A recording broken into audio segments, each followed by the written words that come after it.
Mais um especial de diretor, mais um filme do Alien.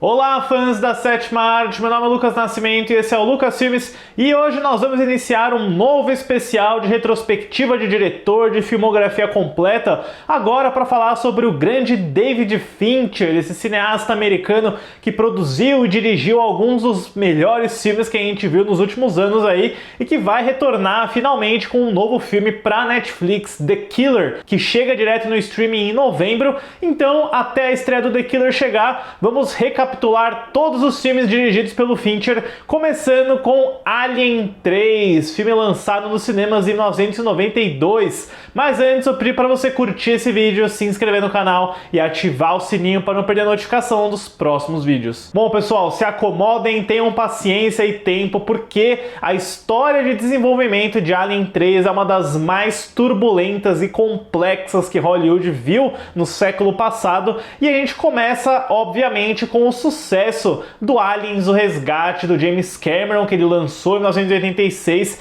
era por si só uma sequência tardia do Alien, o Oitavo Passageiro, do Ridley Scott, de 79. Então, depois que esse filme fez um baita sucesso de crítica, de público, de bilheteria, ganhou 4 Oscars, obviamente a 20th Century Fox estava bem interessada em mais filmes do Alien Xenomorfo. Mas o que os produtores Walter Hill e David Giler contam em várias entrevistas é que eles não tinham certeza do que fazer com Alien 3, já que eles não queriam ficar se repetindo e fazer o que o primeiro e o segundo já tinham feito. Então eles começam o brainstorming, eles começam a quebrar ideias, jogar ideias pra lá e pra cá, até eles desenvolverem uma plot que envolveria uma guerra ambientada na Terra, com o filme dividido em duas partes. O 3 e o 4 já estavam na mesa e eles queriam explorar qual era o interesse da Weyland-Yutani na biologia do Alien Xenomorfo para criar uma bioarma. Era uma ideia muito ambiciosa e o Walter Hill conta que eles até chegaram a chamar o Ridley Scott para dirigir esse filme, mas ele não pôde por conta da agenda dele. Para tentar dar forma a essa ideia gigantesca aí da guerra envolvendo humanos e aliens, o Hill e o Giler contratam o escritor de ficção científica William Gibson, isso em 1987. O Gibson trabalha no primeiro tratamento de roteiro, mas ele simplesmente não agrada os executivos, não agrada o Hill e nem o Giler, mas nesse meio tempo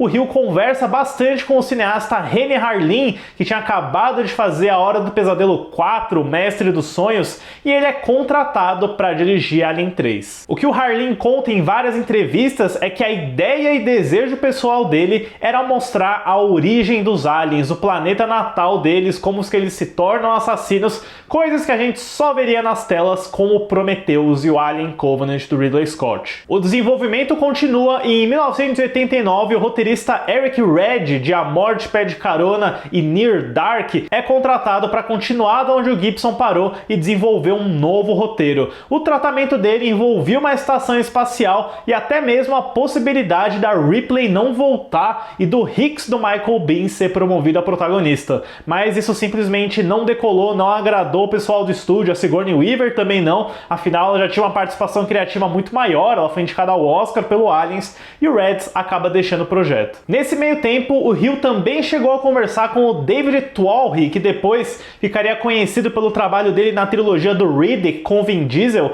e a principal contribuição do Twalhy nesse processo é a ideia de uma prisão espacial, que depois seria retomada pelos outros roteiristas. O Twalhy acaba não ficando no projeto e também sai. E nesse vai e vem, nesse longo inferno de desenvolvimento, onde a Fox já tinha uma data de estreia antes mesmo do roteiro estar fechado, o Renny Harlin também resolve sair. E ele acabaria dirigindo o Duro de Matar 2, que sairia em 1990. O próximo nome que cai na agenda do Walter Hill é o do cineasta neozelandês Vincent Ward, que tinha acabado de fazer Navigator, uma odisseia no tempo. Depois de muita pressão, o Ward resolve conversar com a Fox e ele oferece a ideia dele, que traria um planeta inspirado em monastérios com monges como personagens e onde tudo ali, todas as estruturas e ambientes seriam feitas de madeira, e quando a Ripley e o Alien caíssem nesse ambiente, você teria essa situação bem difícil de tentar confrontar esse alien xenomorfo com nada além de madeira. Era um conceito bem ambicioso, bem artístico, por assim dizer, não era visto de uma forma muito comercial pelos executivos da Fox,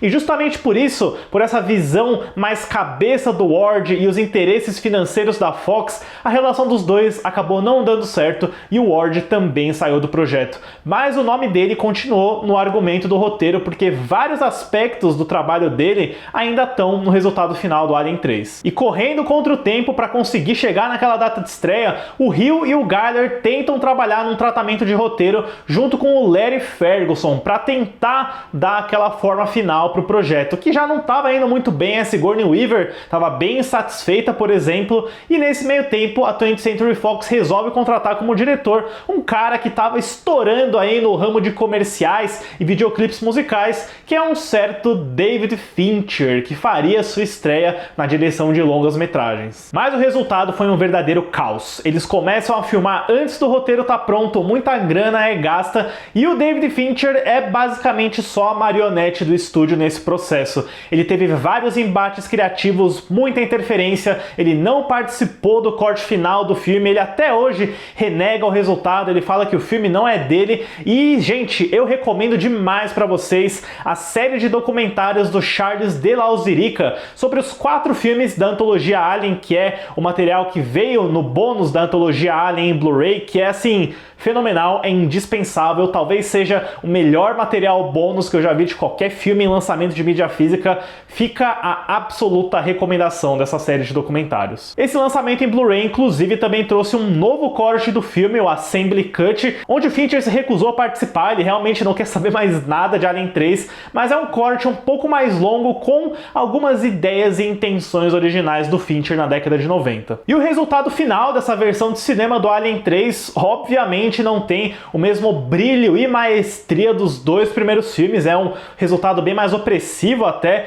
mas eu não jogo ele totalmente no lixo, porque dá pra ver indícios da genialidade do David Fincher. A história do filme segue a tenente Ellen Ripley, vivida por Sigourney Weaver. Quando sua nave cai em um planeta prisão perigoso, ela precisa ganhar a confiança dos detentos ao descobrir que um alien xenomorfo estava a bordo e que prepara uma nova carnificina no planeta desolado. Olha, eu definitivamente entendo a preocupação do Walter Hill e do David Giler em fazer Alien 3, porque realmente é difícil seguir o que o primeiro e o segundo fizeram, ainda mais o que o Aliens do James Cameron fez, porque ele por si só já era uma grande reinvenção no primeiro filme. Ele troca o terror pela ação, é um filme de guerra, é um filme épico, é um filme que te deixa lá em cima, e você sair daquilo de uma escala tão grande com Rainha Alien, com Power Loader, e chegar no Alien 3, que só tem um Alien e é um clima bem mais opressivo, bem mais depressivo, um filme que volta um pouco às raízes de terror do primeiro, é um baque bem grande se você tá no meio de uma maratona, por exemplo. É frustrante também ver que o Hicks e a Newt morrem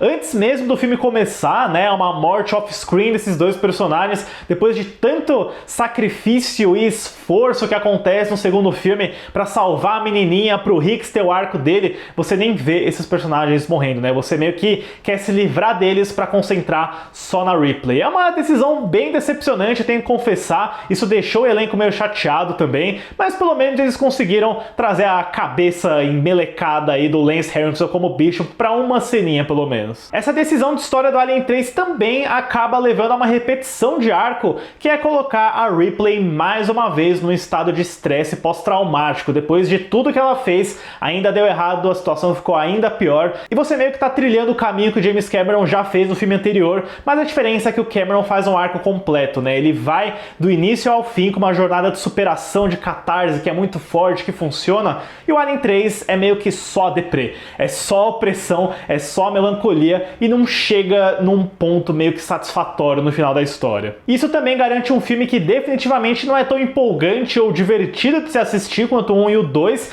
ele também acaba a repetir vários elementos. Eu acho que o Alien 3 tem sim algumas ideias boas, eu acho que o conceito da prisão espacial é bem interessante, o tipo de interação que esses detentos, que são realmente desprezíveis, mas que tem um elemento curioso de fanatismo religioso por trás, traz é uma ambientação diferente. Isso garante uma atmosfera própria para esse filme, também possibilita que a Sigourney Weaver se destaque ainda mais como atriz. Ela é fantástica como essa personagem, ela com o visual sem cabelo, careca, que foi ideia do David Fincher, é de longe um dos aspectos mais iconográficos da franquia Alien. Eu também gosto da relação que ela tem com esse médico do Charles Dance, que é um aspecto bem subestimado. Eu acho que é uma das únicas relações de emoção positivas que o Alien 3 tem, então eu gosto desses momentos deles juntos, e especialmente dessa ideia de que a Ripley está grávida de uma rainha alien, né? Isso aconteceu off-screen também, a gente não vê essa Inception acontecendo, mas pavimenta um caminho que eu acho interessante para Ripley, que é essa ideia de que ela tem que se sacrificar, de que ela tem que autodestruir aquilo que está dentro dela. Não é a jornada mais glorificadora que a personagem merece, ainda mais depois do segundo filme,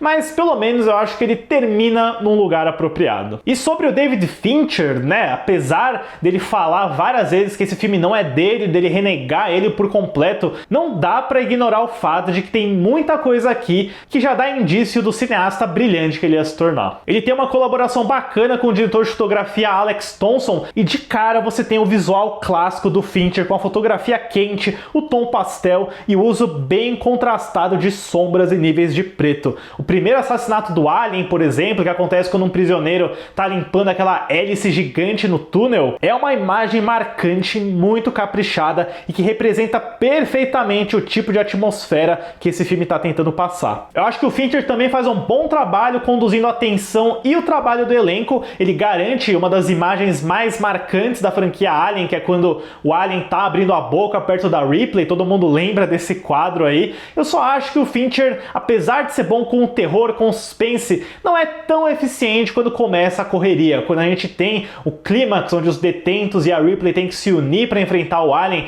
Eu acho que aí fica muito repetitivo essa dependência na tomada de POV do ponto de vista do Alien, quando ele tá subindo nas paredes, subindo no teto, e você vê a câmera girando, a câmera indo atrás. É meio que um Evil Dead do Sam Raimi, mas com a imagem estranhamente distorcida. Eu acho que seria legal para uma cena aqui e ali, mas quando eu fico o tempo inteiro nessa perseguição, nessa correria, já não tem o impacto e nem a tensão que ele estava tentando construir. Isso também vem do fato de que é um filme recortado, interferido por estúdio, né? E apesar de eu gostar dessa ideia do Alien xenomorfo ser quadrúpede, porque ele é originado de um cachorro agora, eu acho que os efeitos de rotoscopia tem lá suas tomadas que não funcionam tão bem nesse filme. Mas o design do Alien, como sempre, é muito eficiente. Olha, Alien 3 é um filme estranho mesmo. Eu tô levando em consideração só a versão do cinema nessa análise. Eu sei que o Assembly Cut existe, eu já assisti ele uma vez, mas eu não me lembro exatamente o que ele tem de diferente, além do fato de que o Alien vem de um boi, não de um cachorro. Mas é realmente muito complicado aceitar algo tão contido e tão dentro de si mesmo depois da grandiosidade que o James Cameron injetou na franquia com o Aliens. Apesar disso, eu acho que o filme tá longe de ser um desastre, de ser uma catástrofe. Ele definitivamente não é o pior filme do Alien lançado,